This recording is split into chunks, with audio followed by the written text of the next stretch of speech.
Which team has the edge in special teams? Man, Evan McPherson is fantastic for the Bengals. Florida guy, too.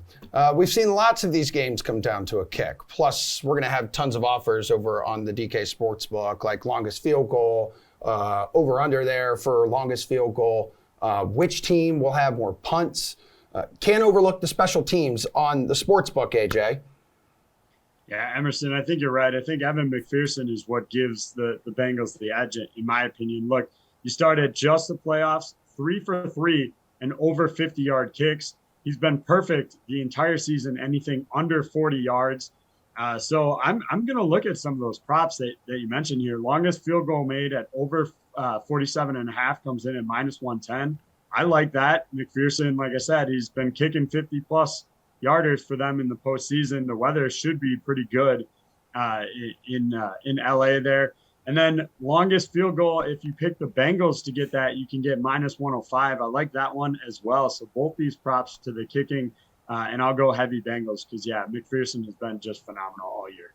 Okay, Geoff, what are you going to be looking for here in the DK Sportsbook, like in the special teams department?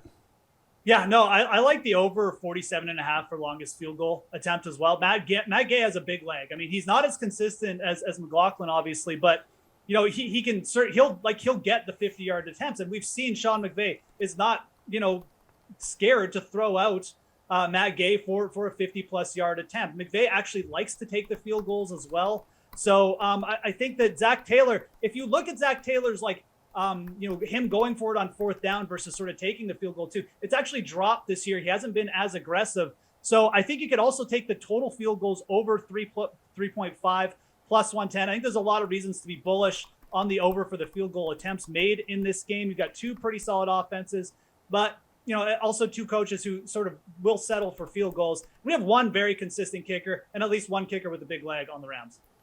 All right, Pearce. Yeah, I don't know which bet I would go with at this point because it's all very circumstantial. And like Geoff mentioned, both of these coaches are more than willing to settle for field goals, and I can't see that changing in this game. It's worked out for them so far. I mean, the Bengals have settled for field goals. They say, well, that's how you lose games on the road, by settling for field goals and not getting touchdowns. Well, hasn't seemed to hurt them yet, so I imagine they'll keep on kicking. And Matt Gay has been really solid this year, 32 of 34 on the season, 7 of 8 from 40 to 49. 4 or 5 from 50 to 59. As Geoff mentioned, he's got a big leg. They're both pretty good kickers. I think the narrative and just the clutchness means that the Bengals have a little bit of the edge here.